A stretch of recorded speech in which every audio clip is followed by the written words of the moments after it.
Nós vamos começar com o primado petrino. É isso mesmo? Sim, sim. Primado petrino. Então vamos lá. Primado petrino. Quem começa? Podemos? Tanto faz. Podemos. Um assunto bem mais católico, Então digamos, vamos né? lá, padre. Eu acho que seria interessante as considerações também do padre, mas Tá fique à bom. vontade, por favor. Tá bom.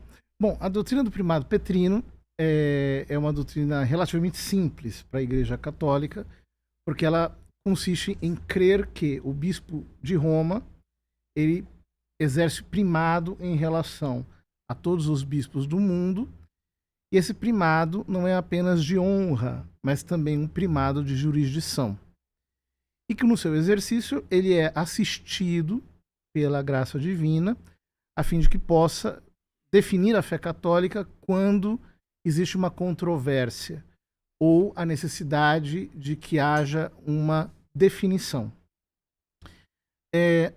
A apologética protestante em geral, não estou dizendo que o senhor vai fazer, mas em geral, ela trabalha com argumentos históricos no sentido de dizer, olha, lá nos primeiros séculos nós não encontramos o papado, mas enxergando essa necessidade de encontrar um papa em exercício, quer dizer, um papa em plenos poderes. Nós somos conscientes disso, né? A doutrina do primado ela é consciente de que houve um desenvolvimento histórico, mas que embrionariamente isso já está embutido na divina revelação, né, nas fontes bíblicas, e depois no entendimento lento da igreja, isso vai sendo cada vez mais, vai se tornando cada vez mais claro. A natureza da igreja exige que haja uma autoridade suprema que, para o benefício da fé, exerça esse serviço, que é muito importante, porque o sumo pontificado basicamente é um serviço. Quando o Papa se chama de servo dos servos de Deus, é porque o seu ofício existe para servir a igreja. Claro que nem sempre foi assim, claro que houve muitas situações históricas complicadas, mas o seu ofício consiste nesse serviço de confirmar a igreja na fé e também na caridade. Portanto, digamos, a teologia católica lida com a doutrina do papado, enxergando-a primariamente nos textos da Divina Revelação e, a partir da revelação bíblica e também da tradição imediata da Igreja Antiga, vai se desenviscerando da própria natureza da Igreja essa figura que aos poucos assume, digamos assim, essa posição.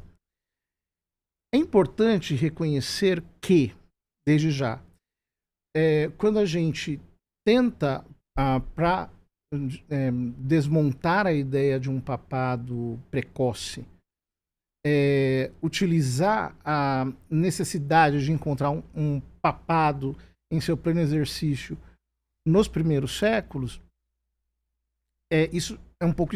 A gente acaba entrando, por exemplo, numa espécie de argumento de espantalho, né?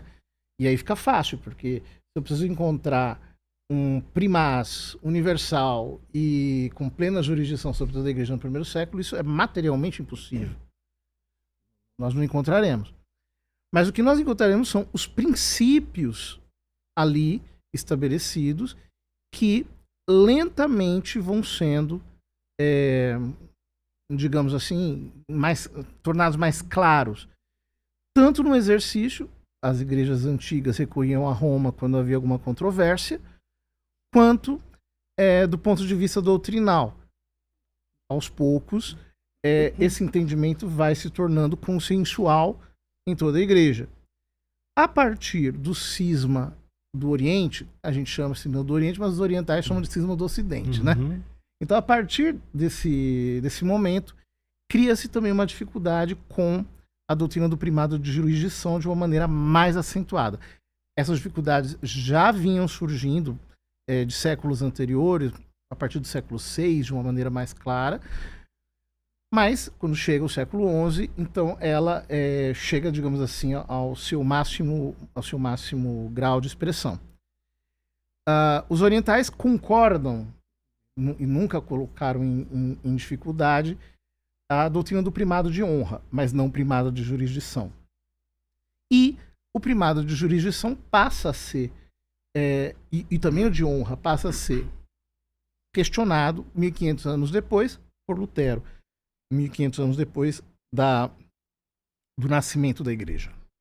Perfeito. Vamos lá? Pode ir, Carlos. Ok.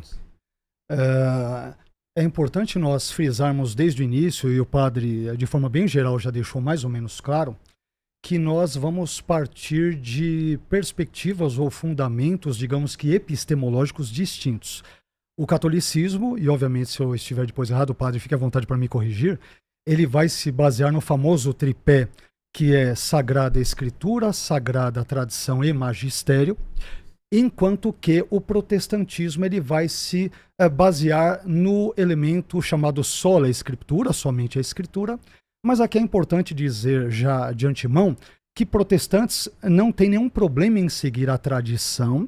Pais da igreja, os teólogos do contexto escolástico, pré-reforma, reforma e pós-reforma, desde que os ensinos destes repercutam e reflitam aquilo que está dito nas escrituras. As escrituras elas estão acima de tudo, incluindo, evidentemente, tradição, magistério e assim por diante.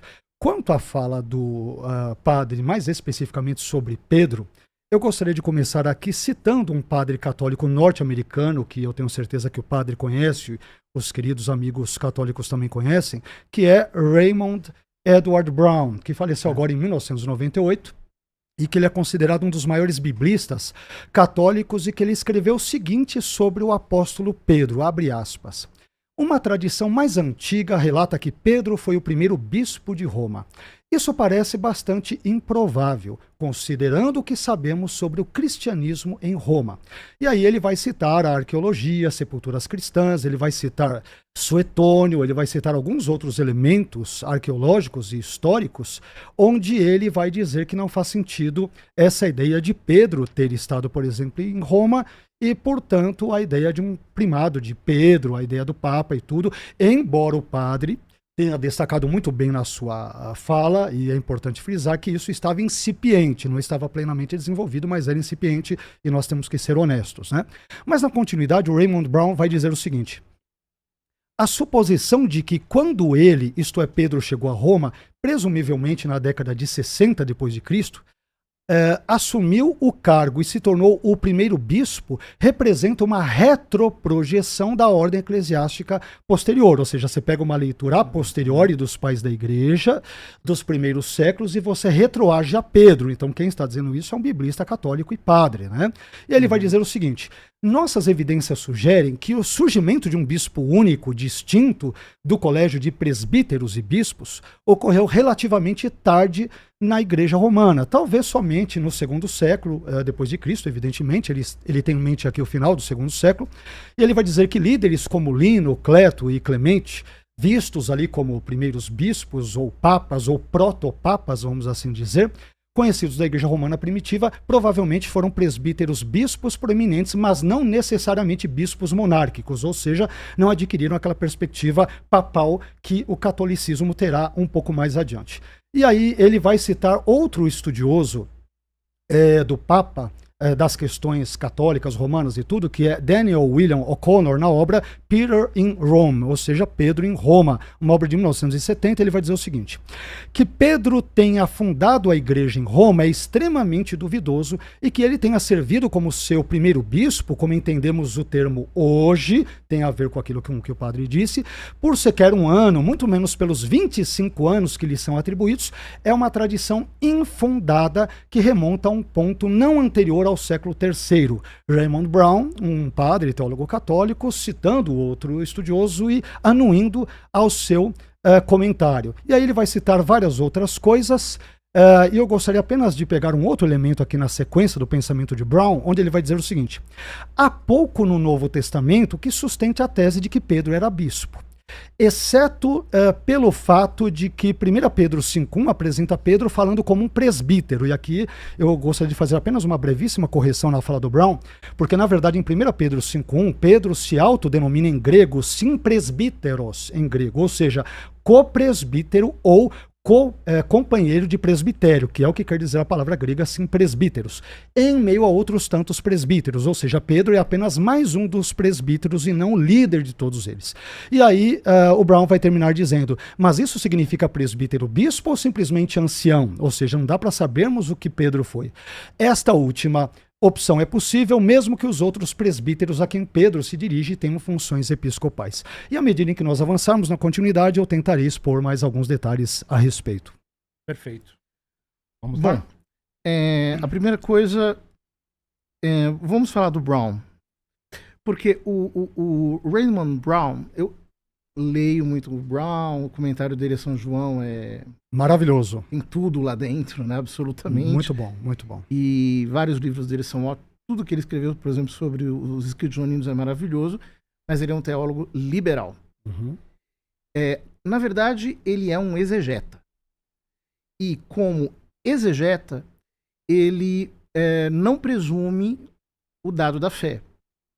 Inclusive, os escritos do Raymond Brown, em muitos momentos, vão atropelar conceitos como a divina inspiração, a revelação, etc. Então, como fonte da afirmação, ela acaba não se sustentando diante das próprias crenças que nós dois compartilhamos. Porém, aqui nós precisamos fazer uma distinção. É claro que, se nós procurarmos exatamente o que nós entendemos por monarquia episcopal no primeiro século, nós só encontraremos disso vestígios quase imperceptíveis do ponto de vista histórico. Por quê? Porque não havia uma distinção clara entre presbítero e bispo. E, aliás, na teologia, essa distinção ela foi sendo feita de maneira muito lenta e praticamente ela se consolidou no catolicismo no século XX. Antes disso era até uma questão disputada. Se um bispo era um ofício, por exemplo, São Tomás de Aquino, que é um dos maiores teólogos da Igreja Católica, acreditava que era só um bispo. Aliás, que era só um ofício. Um ofício que o sacerdócio ele já tinha tudo aquilo que estava implícito na função episcopal, só que amarrado. Portanto, a função episcopal, no caso da teologia de Tomás, ela é um ofício no qual ele exerce funções que o presbítero não pode exercer enquanto governante do presbitério. Então, ou seja, o que nós vamos encontrar entre o primeiro e o segundo século? Nós vamos encontrar um governo presbiteral, mas existe uma espécie de proto-presbítero, um primeiro presbítero, um supervisor. Nos Atos Apóstolos, por exemplo, São Paulo, eu não me lembro agora exatamente o capítulo e o versículo, mas ele diz que constituiu presbíteros, etc, etc. Depois ele mesmo fala para esses presbíteros, vós que sois bispos, etc, etc. Acho que é Atos 20 e 28, possivelmente. Por aí, Então, veja, essa distinção ela vai acontecendo lentamente. Agora, o que a história mostra é que, em primeiro lugar, a Igreja de Roma tem uma proeminência muito, muito antiga. Ou seja, já Santo Inácio de Antioquia fala da primazia da Igreja de Roma. Preside os outros na caridade. E dizer Igreja de Roma é muito importante. Por quê? Se a gente pega Santo Irineu, por exemplo, ele estabelece a base da doutrina apostólica a partir das igrejas dos apóstolos, que são, digamos, os lugares onde nós devemos buscar a verdadeira doutrina quando ela é pregada. Ou seja, a verdadeira doutrina é a doutrina apostólica. Ele não recorre sequer a uma menção clara da Escritura naquele trecho do Adversus Hereses. Portanto, se a gente quiser partir de uma evidência extra-bíblica de que Pedro foi um bispo em Roma, que, aliás, a gente não sabe nem exatamente o que isso significa no primeiro século. É claro que, desde o ponto da teologia católica, isso é um espantalho, você não vai encontrar. O que você vai encontrar bem documentado é que já muito, muito cedo, prematuramente até podemos dizer, nós temos o recurso à Igreja de Roma, nós temos a veneração da tumba de Pedro em Roma. Essa veneração acontece, o martírio é muito mais documentado e muito mais referido pelos escritores eclesiásticos, e que ali, de algum modo, se estabeleceu a sede primacial, e ela se torna uma igreja de referência. Isso me parece muito difícil de contestar desde a perspectiva historiográfica. Perfeito, vamos lá? Ok. Eu gostaria de começar essa parte da minha fala, padre. O senhor citou o Raymond Brown. Eu até imaginei que isso fosse acontecer, que ele era um teólogo liberal e tudo, mas a obra que eu consultei dele, veja bem, é a obra Priest and Bishop Biblical Reflections, ou seja, sacerdote e bispo, reflexões bíblicas, de Paulist Press, 1969. Essa obra do Brown, ela possui tanto o Nihil Obstat, o Nada Obsta, como o Imprimatur, que são duas declarações oficiais da Igreja Católica de que um livro ou documento está livre de erro doutrinário ou moral. Esse livro também tem. Sim, mas eu estou dizendo, há uma validação católica, e eu tomei esse cuidado de trabalhar esse ponto. Mas o senhor citou também a obra de Irineu, Há Diversos Hereses, né, sobre a questão de o que acontece. Irineu, entre outros, Irineu, Eusébio de Cesareia, Jerônimo menos, né, Agostinho, eles trazem listas de bispos, não é isso? Irineu traz uma das mais conhecidas e tal, e eu fiz uma pesquisazinha nesse assunto, e eu cheguei à seguinte conclusão, e aqui eu vou tentar provar dentro do tempo que eu tenho, né? De 4 listas de pais da igreja que eu selecionei, de Irineu de Lyon, na obra Contra as Heresias, livro 3, capítulo 3, parágrafos 1 a 3, o padre citou en passant aqui bem brevemente, Eusébio de Cesareia na História Eclesiástica, Jerônimo na sua obra Sobre os Homens Ilustres, e também Agostinho na Carta 53. O que acontece? Destas 4 listas de bispos de Roma, apenas as listas de Irineu e de Jerônimo concordam com a ordem dos 3 bispos, né, os 3 primeiros nomes de bispos, ou seja, Lineu, Anacleto e Clemente, e além disso, somente os bispos Lino, Evaristo e Pio, eles seguem a mesma ordem na lista, ou nas listas de Irineu, Eusébio e Agostinho. Todos os outros nomes de bispos, eles estão situados em ordens absolutamente diferentes.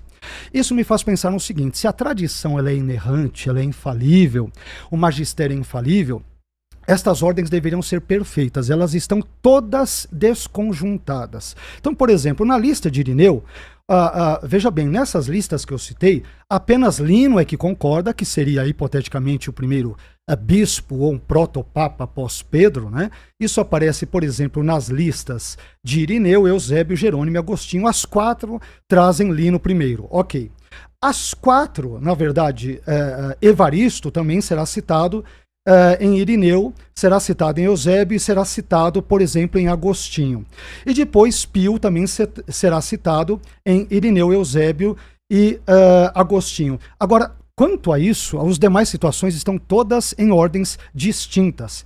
Então você vai pegar, por exemplo, na lista que nós temos de Eusébio de Cesareia, Aniceto aparece tanto como o 2º bispo, como também o 10º. Talvez tenha havido uma confusão entre Anacleto e Aniceto, mas ele cita Aniceto 2 vezes.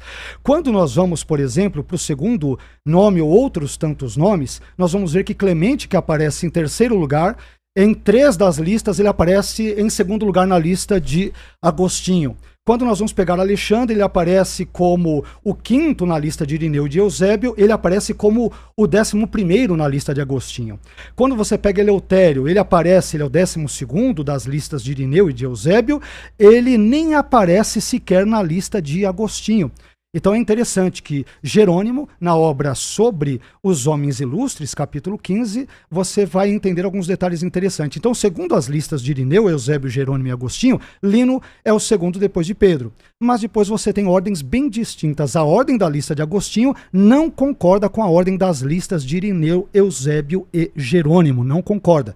E eu tenho toda a ordem aqui, detalhada, todas as referências, e isso, de novo, nos faz pensar naquele elemento que aponta para a questão da inerrância da tradição. Aliás, outro estudioso chamado Peter Lamp, na sua obra de Paulo a Valentino, Cristãos em Roma nos primeiros 2 séculos, ele vai dizer o seguinte: é com a maior probabilidade uma construção histórica, ou seja, a obra de Irineu, da década de 180, quando o episcopado monárquico se desenvolveu em Roma. Então ele vai apontar aqui para determinados anacronismos, entre outros problemas. Mas o que eu chamo a atenção nesse primeiro momento é que listas de bispos de Roma, de Irineu e Eusébio de Cesareia, Jerônimo e Agostinho, elas não concordam.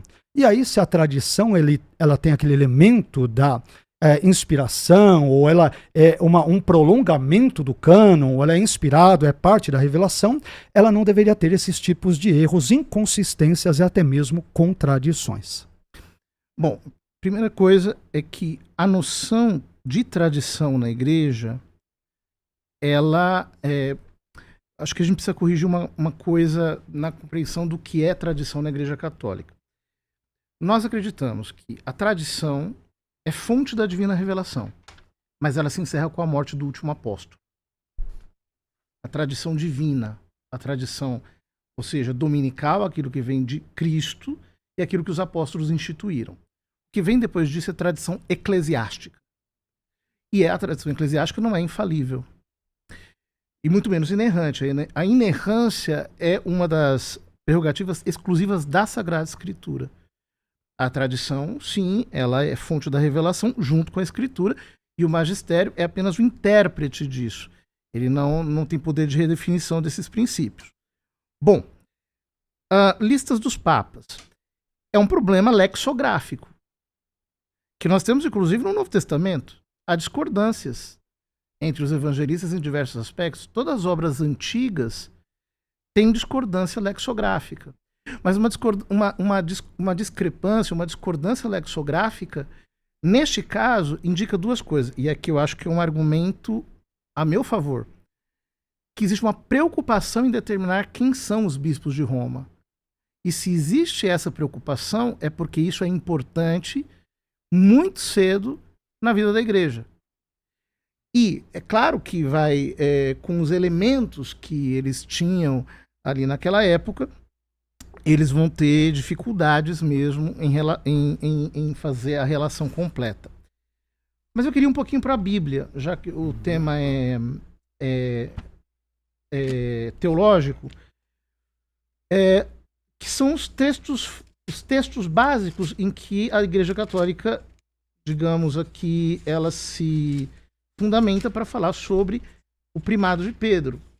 E como esse primado não é apenas um serviço temporário, como a natureza da igreja requer isso. Isso está no texto base é Mateus capítulo 16, a partir do versículo 13, quando Cristo diz: tu és bem-aventurado és tu, Simão, filho de Jonas, porque não foi a carne e o sangue que te revelaram isso, mas meu Pai que está nos céus.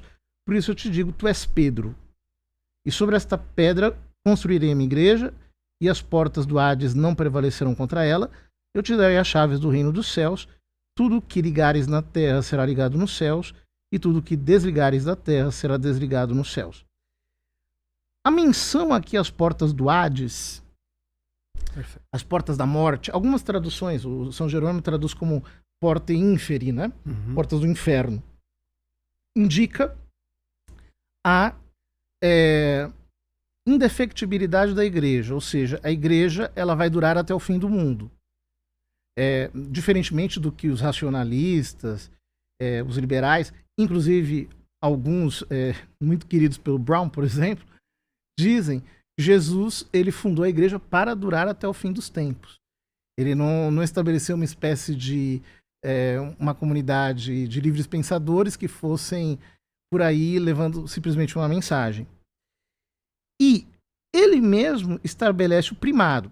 Não obstante, a transferência ou a comunicação aos demais apóstolos do poder de ligar e desligar, como vai aparecer no próprio capítulo 18 de Mateus, em que Jesus também vai falar da igreja como instituição visível, localizável, etc., não apenas comunidade espiritual, a Pedro ele o dá em primeira pessoa. Ou seja, a ele. E por que a ele? Porque ele foi o primeiro a proclamar a fé teologal, a fé sobrenatural em Cristo. O texto é muito interessante porque ele faz uma espécie de enquete perguntando quem dizem os homens que ele é. E eles dão um resultado de uma enquete: João Batista, Elias e Jeremias, né? 3 profetas celibatários. Então, vendo Jesus celibatário, possivelmente tentavam encaixá-lo num desses profetas celibatários. E quando Pedro diz, tu és o Cristo, tu és o Messias, o Filho do Deus vivo, Jesus exulta. Ou seja, dentre os apóstolos, ele foi o primeiro a fazer a profissão de fé. A fé no sentido sobrenatural da palavra. E é justamente esta profissão de fé que o transforma de Simão em Pedro. Ou seja, ele é chamado por Cristo de Pedro e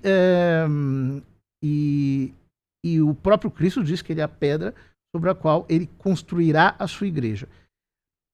Esse texto é um texto que, é claro que a apologética protestante vai tentar diminuir. Né? A apologética ortodoxa também vai tentar relativizar um pouco. Mas para nós, ele realmente é a chave para entender a doutrina do pontificado, do sumo pontificado.